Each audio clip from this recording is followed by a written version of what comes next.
Indonesia, Southeast Asia's biggest economy and the world's third-largest democracy, while it's facing a moment of truth, this is one of the most serious crises the country has seen since it threw off authoritarian rule back in 1998. We've got protests rocking the nation, markets are in a tailspin, and people are starting to question the very foundations of its democracy. So we're going to break down how a country of over 275 million people got to this critical point.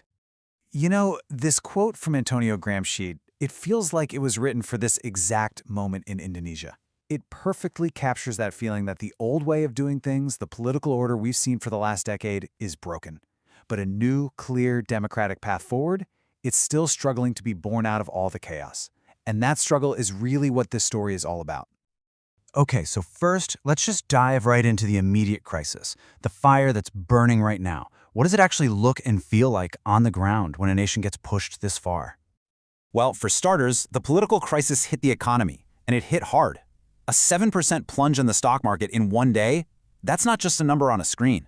That is a massive vote of no confidence from global investors. It was so bad, it actually triggered an automatic trading halt.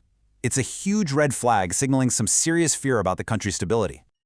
So what was the spark that lit this fire? It was a movement that exploded online under the hashtag Indonesia Gelap, which means Dark Indonesia. People felt the country was taking a dark turn, and the immediate trigger was a set of new government policies, specifically a massive new free meal program that was being paid for by cutting budgets everywhere else. For a lot of people, this just became a symbol of totally misplaced priorities. But the fallout wasn't just economic. It was deeply, deeply human. When you look at these numbers, you're seeing lives lost, families torn apart, and hundreds of people, many of them young, arrested or hurt while making their voices heard. The human cost here was just brutal on all sides, and it turned what started as a political debate into a violent, tragic confrontation. To really get why things got so intense, we need to rewind a little. This crisis didn't just pop up overnight. Its roots go deep into the legacy of the last administration and its leader, a man once hailed as a hero of reform. There's this really powerful analogy that helps explain the sense of betrayal people felt. It compares how pro-democracy activists feel about former President Joko Widodo, Jokowi, to how Beethoven felt about Napoleon. See, Beethoven first saw Napoleon as this revolutionary hero, but then felt totally betrayed when Napoleon crowned himself emperor. In the same way, activists who once cheered for Jokowi, this humble guy who was supposed to take on the powerful elite, felt a deep sense of betrayal when he started building his own political dynasty. This kind of strategy actually has a name. It's called predatory populism.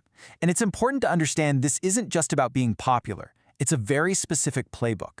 A charismatic leader uses their direct connection to the people as a weapon to weaken the very institutions, like courts and anti-corruption agencies, that are meant to keep them in check. The goal is to bend the rules and use state resources to reward your friends. And over the last decade, we saw this play out in real time. Key anti-corruption bodies, they were systematically weakened. The military and police, they started to look more and more politicized. And the core democratic reforms that were put in place after 1998, the so-called Reformasi ideals, they were just chipped away, piece by piece. It was like a slow-motion dismantling of all the democratic safeguards. All right, now let's get to the event that really poured gasoline on the fire and brought all these tensions to a boiling point, the incredibly controversial 2024 election. And critics did not mince words. They straight up called the political moves leading up to the election Machiavellian tactics. They were basically saying this was all about ruthless, unethical cunning, using any means necessary to achieve personal ambition and grab power. And here's the sequence of events that just left so many people stunned. First, an appeal gets filed to lower the minimum age for presidential candidates. Then, the Constitutional Court, which, get this, was led by President Jokowi's own brother-in-law, actually grants the appeal. And just like that, this one ruling makes it legal for Jokowi's 36-year-old son, Gibran, to run for vice president. I mean, the conflict of interest was just breathtaking. Now, there was a huge public outcry, and the Chief Justice was eventually found guilty of ethics violations and demoted. But here's the kicker. The ruling itself was never overturned. Gibran's candidacy was still valid. For so many Indonesians, this was the final straw, the ultimate proof that the law just doesn't apply to the powerful, and it caused a catastrophic collapse in public trust. But this story isn't just about what happened. It's also about the reaction, the pushback. So how did regular Indonesians, especially young people, respond to what they saw as their democracy slipping away?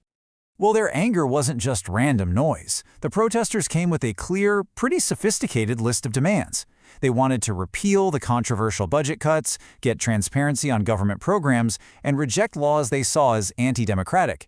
And crucially, they demanded accountability for the previous administration and pushed to finally pass a long-stalled anti-corruption bill. This was a real roadmap for reform. And what's absolutely fascinating here is seeing how activism itself has completely changed. The legendary movement in 1998 was born on university campuses, led by traditional student activists. Today's movement lives on social media feeds and gets amplified by influencers and content creators. The fight has literally moved from the campus to the cloud, where a single viral moment can be way more powerful than an old-school manifesto. Of course, when your activism is digital, the fight becomes a battle over information itself. And activists are facing a whole new playbook of challenges. Critical content, like a documentary called Dirty Vote, gets shadow banned, so it's hard to find. Armies of bots and paid buzzers flood social media to drown out any real criticism. On top of all that, you've got unregulated AI being used in campaigns, and in many parts of the country, just getting reliable internet access is still a huge hurdle. So, all of this brings us to the final and most important question. Where does Indonesia go from here? What does the future actually hold for its democracy? To really understand what's at stake, we have to zoom out a bit, because Indonesia's crisis isn't happening in a vacuum. The entire region is wrestling with these immense pressures: climate change, worries about jobs and recession, and the growing gap between the rich and poor. These are the deep, powerful currents that can fuel political instability and make people desperate for easy answers. And so, it all comes down to this one question, doesn't it? On one hand, you have a democratic system that is clearly under strain, that's been manipulated by political elites. But on the other hand, you have the rise of this incredibly dynamic, digitally savvy generation that's fighting back with brand new tools and tactics. The entire future of Indonesian democracy really hangs in the balance, right here, between these two forces. And honestly, how it all turns out is anyone's guess.